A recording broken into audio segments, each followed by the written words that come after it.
guys, welcome back. Today's an exciting day. We're going to show you what we've been working on all winter long. It looks like Rick is just pulling it out of the barn now. It's our new trailer.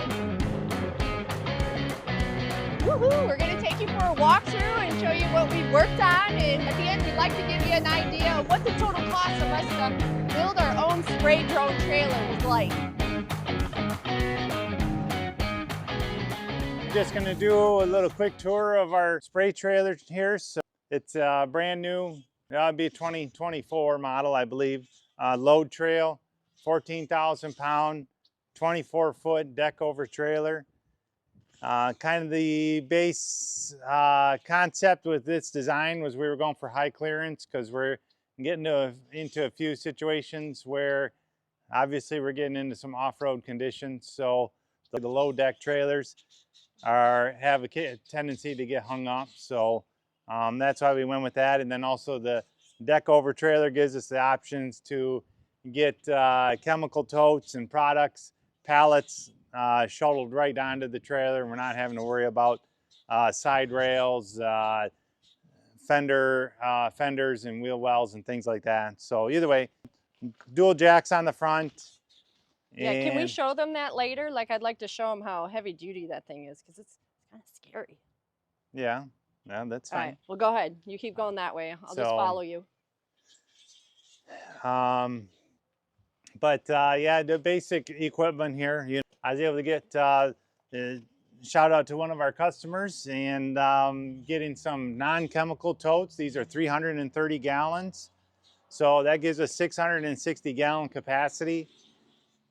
In totes here. Well, I got a fill hose with the 2-inch full port check valve. It's on the other side. We'll show you that.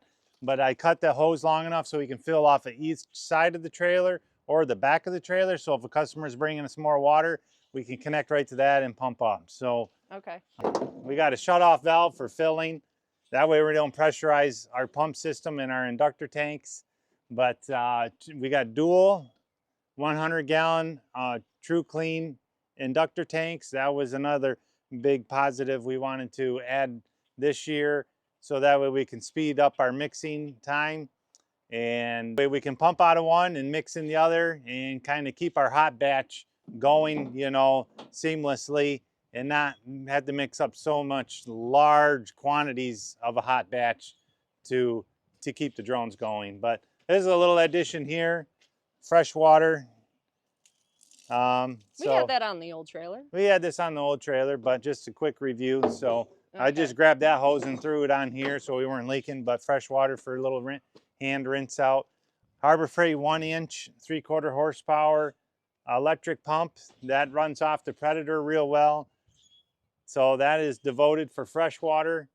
We got a T off of there going to a ball valve directing which tote, or I'm sorry, not which tote, but which inductor tank we're going to go to.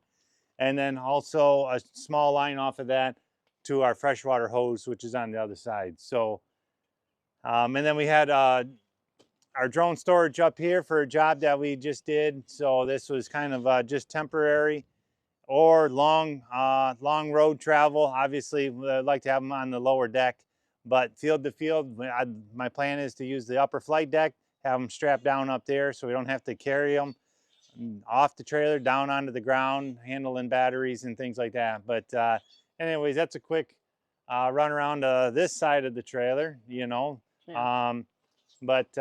We're able to get a relatively inexpensive 1-inch fuel transfer reel is what this is, fuel transfer for fuel fill up for tractors and things like that, mobile units like that. So that works out real well to give us a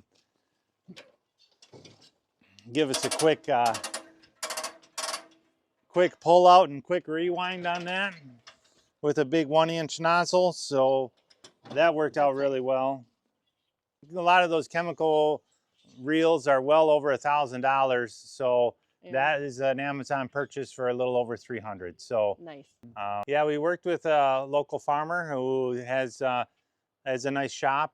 They were able to work with us and our design concept. So they were able to fabricate the flight deck. So the flight deck is 32 feet. Mm-hmm. And Yeah, all we bought was just the trailer, right. and then the farmer, Yeah. which I'd like to do a whole separate video of just that. We got a few pictures and clips of the Yeah. fabrication. But all of that was done by the farmer and his team, who we'd also Yep. like to thank, because that was probably the most extensive part of the trailer, wouldn't you say? Right, right. Doing the framing. I don't have a lot of background in fabrication and equipment But for the it's a manufacturing, little but dirty. it is built in 2 pieces. So if we needed to, we could take apart those plates up there, and the back half of the flight deck will come off. Right. So if we needed to get some sort of bulk system on the back here, that Right. is an option for us. Sure. We mounted our generators on the back with the concept of our observation station being towards the front. So trying to eliminate some of that noise as far as possible. That did add in quite a cost factor with the additional wiring. So that'll be this weekend's project, getting our heavy duty 6-gauge 3-wire routed. I got a plan with conduit. We're gonna run it under the deck and then up the ladder. So that way we can plug in our chargers on the flight deck. But we'll give you an update on that as we get along there. So, Sure. But generators on the back, Yep. they seem to work pretty well back there. Maybe at some point in time we're going to have a. I'm going to show them how you've got it bolted. Oh wait. Oh yeah. Oh, do you have it bolted in? Yeah, it is. if So you we look- decided that, yeah, we took the wheel Took the kit wheels and the off. legs right off and bolted it right down Yeah. through the frame there with the hole. Used the frame in the holes, That's a so good that idea, worked out sweetie. pretty well. So this again here was our 2-inch. I'm not going to undo my bungee here, but here's our 2-inch. So like I said, we can come out to this side and fill. We can go out to that side and fill. We can go back to the back and fill with a 2-inch full port. So we can try to maximize our volume through the 2-inch hose, which should suffice. I know some big tender trailers are using 3-inch nowadays, but if we need to get an adapter, we'll do that. But this should be more than efficient. All right. Well, take us on the trailer, sweetie. All right. We decided to go with a RV style 2-step. 3-step was a little too low for us. We didn't want to get hung up, but be able to move with the steps out if we needed to. So we went with a 2-step. That's bolted directly to the trailer. Fold that out, jump right up. So it's nice to have the steps. These are sturdy. They're sturdy like an RV. We're holding you, so it'll be good. It's all good. So we kind of come up to our hold on. flight. Not to cut you off, sorry. Just showing the old trailer. Yeah. So it's a lot lower. This is a little bit higher, so the steps are necessary for us. Yes. Okay. All right, so here, We can nice put some handle. welders. You put a nice handle on there, so I've got something to hold on to. There we go. There we go. Yeah. All right, go for it, sweetie. So my plan is to have this area mainly open. Maybe some of our products towards the front of the trailer up this way.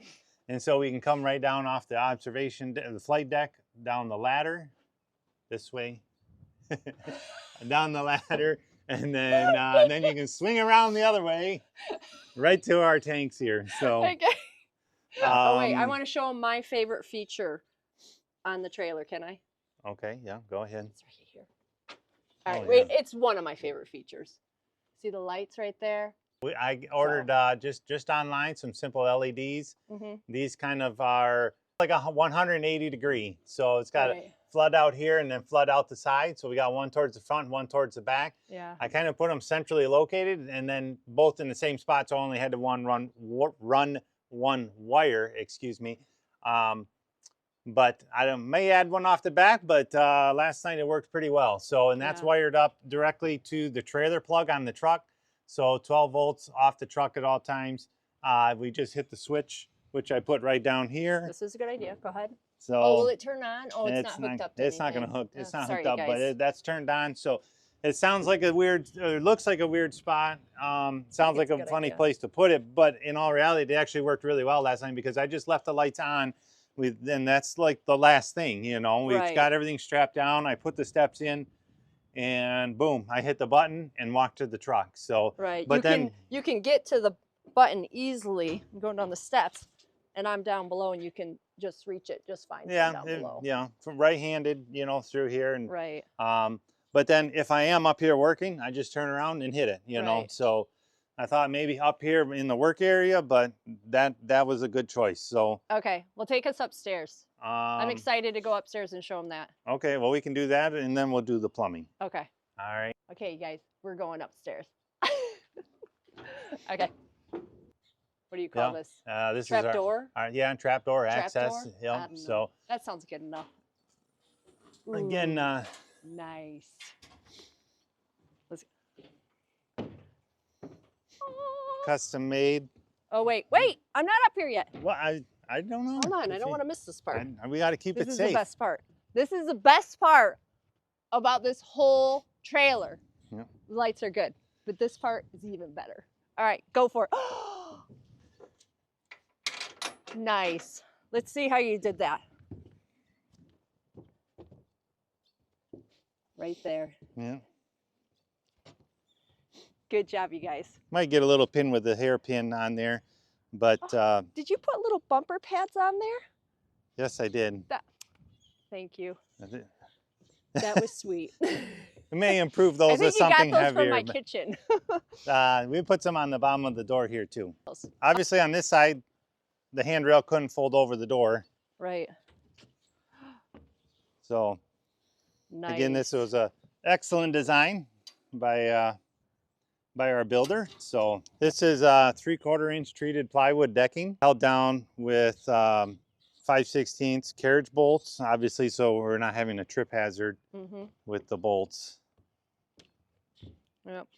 And then I also picked up today some D-rings that we're going to bolt right to the floor. I can show you those so we can strap our drones up here. And like I said, we're very close to being finalized. A few little things. We've got a third handrail we want to put in over here. I wasn't actually going to mention it. I was just going to leave it. Yeah. Maybe one person out there will look and be like, oh, it looks a little incomplete. Are you missing a handrail? Yeah. Yeah, you caught it. Yeah. It's all right. It's going to get there. We're going to get it. Our chargers up here. You know, we're going to get our cooling stations and safety barrier. Yeah. You know, so that's, I think, going to be important.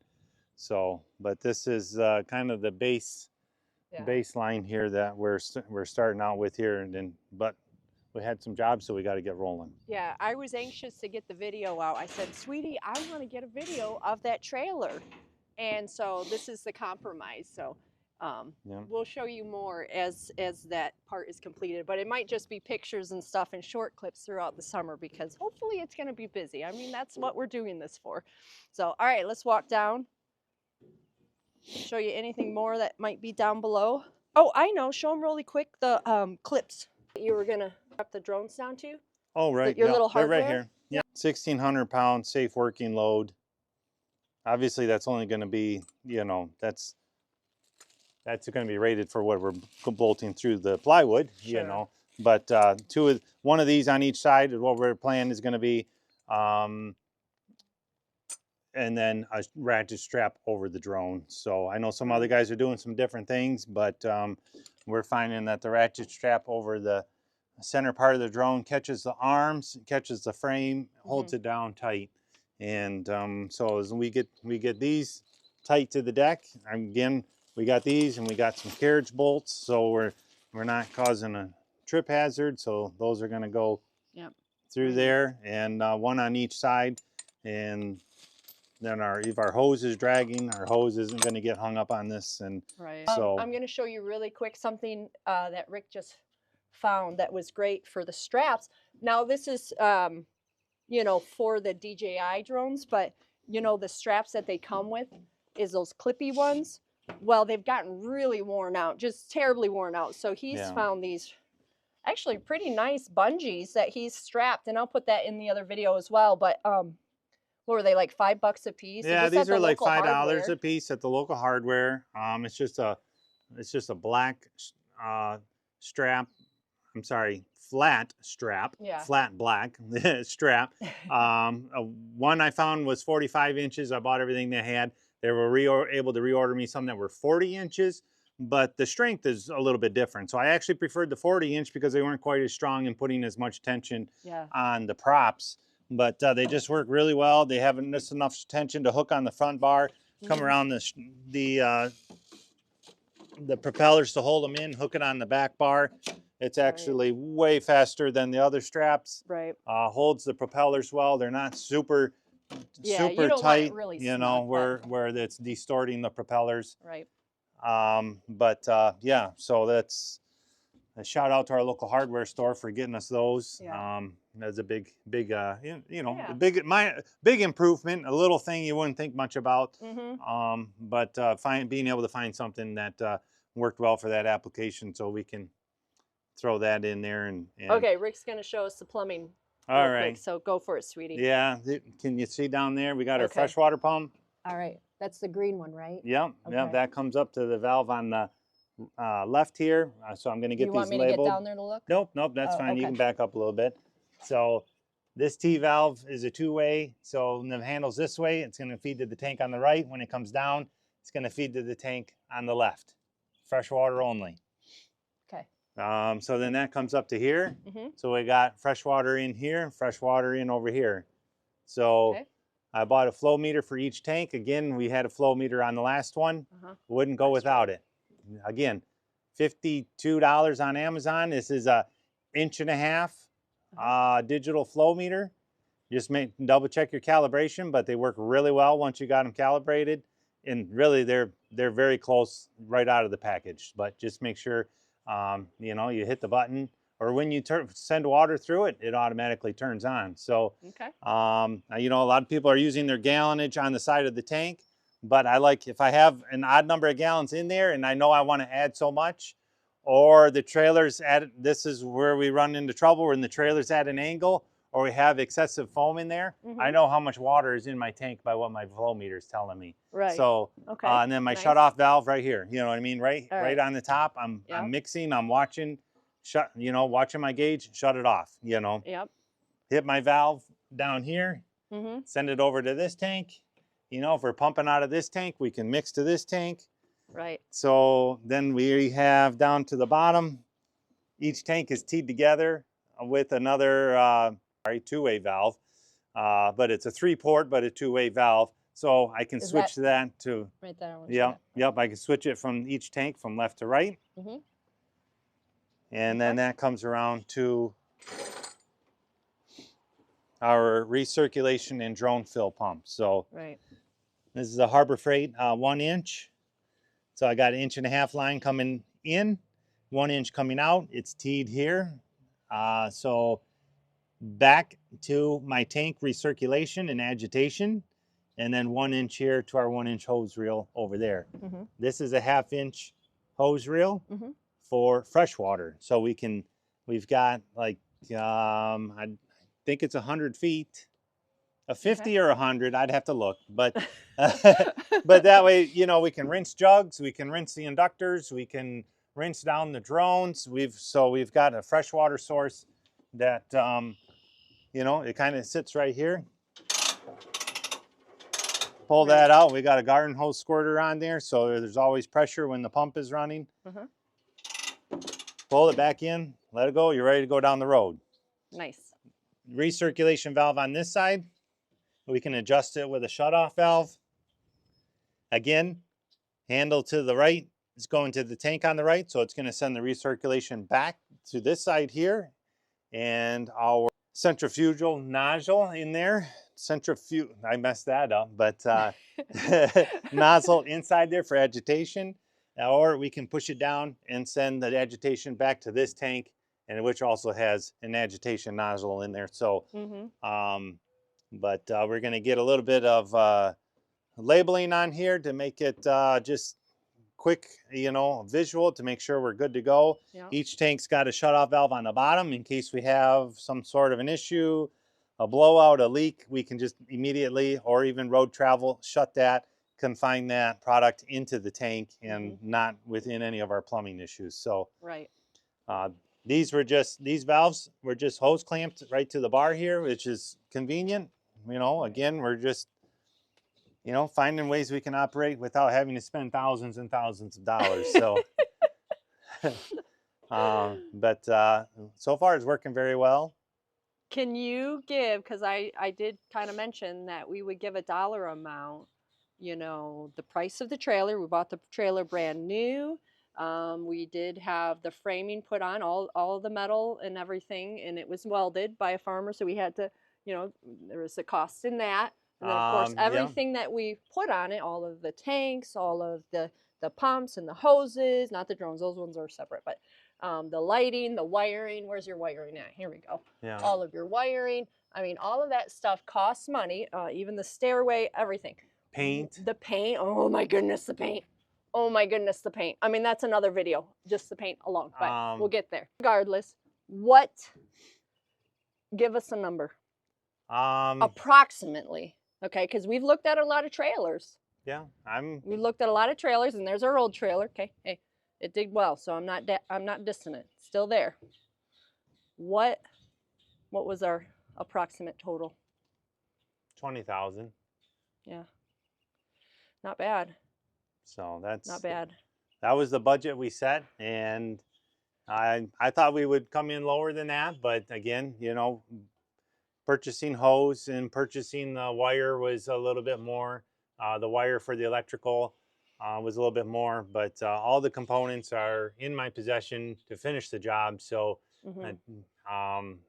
just a rough number in my head, we're going to be about 20,000. So that's, you know, for a brand new trailer, 24 foot, 14,000 pound trailer, including the steel and the fabrication and the labor. We ourselves did the paint and the wiring for the marker lights. Yeah. So you did a good job on the we wiring, did the paint, sweetie. the marker lights. But he went through and did all of those on the trailer, and that was not an easy task. I remember. Those are 3/4 inch LED button lights. Simple to install, simple to wire, very nice. They're bright. But it was tough for the tools that I had to drill through that steel. It doesn't look very thick, but that was a job. That was a tough time. I'm glad that one's lots over. of drill bits. Should have just hired the guy with his mag drill and did that while it was there. But we weren't sure exactly where we were at or how many we were going to put on. But so you can back up and show them. I did drill a hole and put it through the pipe. On the other side there. Where am I going here? Right on the back side there. Oh, so, right there. Yeah. I don't know if you guys can see that. So both the trailer marker lights. I didn't even know you did that. Yeah, the trailer marker lights. I didn't even know you did that. But and the work lights, work lamps are running through that through that beam down into the existing wiring. So. Yep. And it was pretty easily to splice in without hacking up the existing harness of the trailer. So I just ran continued wire up to the front of the trailer where the main wiring junction connections are and added that in. So something we showed you on the other side was the RV steps. The plan was to get another set for this side. I already welded my handle here in preparation for it, but I didn't want to order two and not have it work. So after using it and knowing that it mounted well, works well, height is good, I'm going to order another one and get here, because obviously our job we just did, we're pumping off of this side, and that's kind of the side we're geared on, but my steps are on that side. So I'm going to have steps on both sides. So when we come out of the truck, you know, 2 people, we come out and come up, and the other guy comes out and comes up and doesn't have to walk around. You know, efficiency and convenience is going to be key. So get steps on both sides. Yep, steps on both sides, coming soon. The new trailer takes up a lot more room coming into the barn. Whew. I forgot, I wanted to show you guys this, how powerful this is. This is for people that aren't familiar with commercial truck jacks. That just scares me. That's why it says pinch point. Watch your hands and fingers. Okay, put it back But this is the other half of it. It's made to lock out, and you push it down with your foot. Oh. So. Okay. Hopefully we won't have to do that very often. I've used some that aren't spring assisted. Those are a pain. You'll see them. They'll have handles welded on the bottom. Stay away from those. They won't break your finger, but you'll get very aggravated of having to pull it up and try to always latch it in the hole. Okay. So just throwing that out there. All right, you guys, thanks for watching and checking out our new trailer with us. We'll catch you guys on the next one. Make sure you like and subscribe. We always appreciate it. We'll see you next time. Thanks, everybody. Bye.